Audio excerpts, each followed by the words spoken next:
एक सर्द और बारिश वाली रात थी। पहाड़ों के दरमियान एक छोटा सा गांव था जिसका नाम ब्लिकपूर था। गांव में सिर्फ चंद घर थे। सब लोग एक दूसरे को जानते थे। वहां जिंदगी बहुत पुरस्कून थी, मगर एक चीज ऐसी थी जिसका जिक्र होते ही लोग खामोश हो जाते थे। गांव के आखिरी किनारे पर एक पुराना लकड़ी का घर था। लोग कहते थे कि उस घर पर साया है। उस घर में यूसुफ अपनी बीवी साइमा, दो बच्चों और बूढ़ी माँ के साथ रहता था। यूसुफ सीधा सादा आदमी था। लकड़ियां काटकर शहर में बेचता और घर चलाता था। एक रात बहुत तेज बारिश हो रही थी। आसमान पर मुसलसल बजली चमक रही थी। तकरीबन आधी रात को पड़ोसियों ने यूसुफ के घर की तरफ से अजीब आवाजें सुने। कभी किसी औरत की चीख, कभी बच्चों के रोने की आवाज, और कभी ऐसा लगता जैसे बहुत सारे लोग एक साथ सरगोशियां कर रहे हों। लोग डर गए, लेकिन बारिश और खौफ की वजह से किसी ने बाहर निकलने की हिम्मत न की। फिर अचानक सब खामोश हो गया। इतनी खामोशी कि सिर्फ बारिश की आवाज बाकी रह गई। अगली सुबह जब सूरज निकला तो गांव वालों ने देखा कि यूसुफ के घर का दरवाजा खुला हुआ है। सब लोग आहिस्ता आहिस्ता घर के करीब गए। अंदर का मंजर देखकर सबके जिस्म कांप गए। खाना अभी भी मेज पर रखा था। चाय के कप गर्म थे। पंखा चल रहा था। बच्चे के खिलौने फर्श पर पड़े थे। ऐसा लग रहा था जैसे सब लोग चंद लम्हे पहले ही यहां मौजूद थे। लेकिन घर में कोई नहीं था।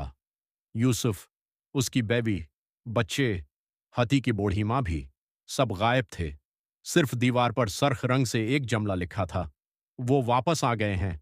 ये अल्फाज देखते ही गांव में खौफ फैल गया। पुलिस आई। पूरे जंगल की तलाशी हुई। कन्वे देखे गए। पहाड़ों में तलाश की गई। लेकिन खानदान का एक भी फर्द न मिला। दिन गुजरते गए, फिर हफ्ते, फिर महीने, मगर राज हल न हुआ। आहिस्ता आहिस्ता लोगों ने उस घर के करीब जाना छोड़ दिया।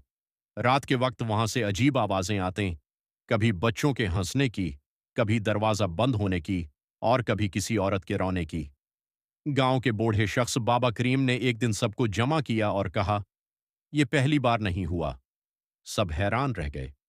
बाबा करीम ने बताया कि 20 साल पहले भी उसी घर में एक खानदान रहता था, और एक रात वो भी ऐसे ही गायब हो गया था। तब भी दीवार पर यही जुमला लिखा था, वो वापस आ गए हैं। लोगों ने पूछा, वो कौन है? बाबा करीम खामोश हो गया। उसकी आंखों में खौफ साफ नजर आ रहा था। चंद दिन बाद गांव के 4 नौजवानों ने फैसला किया कि वो इस राज का पता लगाएंगे। रात के वक्त वो टार्च लेकर जंगल की तरफ निकले। जंगल के अंदर एक पुराना रास्ता था जो अब तकरीबन खत्म हो चुका था। वो रास्ता एक टूटे हुए कनवे तक जाता था। कनवे के पास एक खिस्ता हाल इबादत गाह बनी हुई थी। दीवारों पर अजीब निशान बने थे। हवा अचानक बहुत ठंडी हो गई। फिर उन्हें बच्चों के हंसने की आवाज सुनाई दी। चारों रख गए। आवाज अंधेरे से आ रही थी। अचानक एक लड़के ने चीख मारी। टारच जमीन पर गिर गई और जंगल में खौफनाक शोर गूंजने लगा। अगली सुबह गांव वालों ने देखा कि उन 4 नौजवानों में से सिर्फ एक वापस आया है। उसके कपड़े फटे हुए थे, चेहरा जर्द था, और आंखें खौफ से फैली हुई थीं। लोग उसके करीब गए और पूछा, बाकी कहाँ हैं? लड़का कांपते हुए बोला, वो लोग जिंदा हैं। सब खामोश हो गए। लड़के ने रोते हुए कहा, मगर अब वो इंसान नहीं रहे। ये कहकर वो बेहोश हो गया। कहते हैं आज भी अगर बारिश वाली रात में उस गांव के करीब जाओ तो इस खाली घर की खिड़की में कभी कभी एक बच्चा खड़ा नजर आता है, और दीवार पर वही जुमला आज भी मौजूद है, वो वापस आ गए हैं।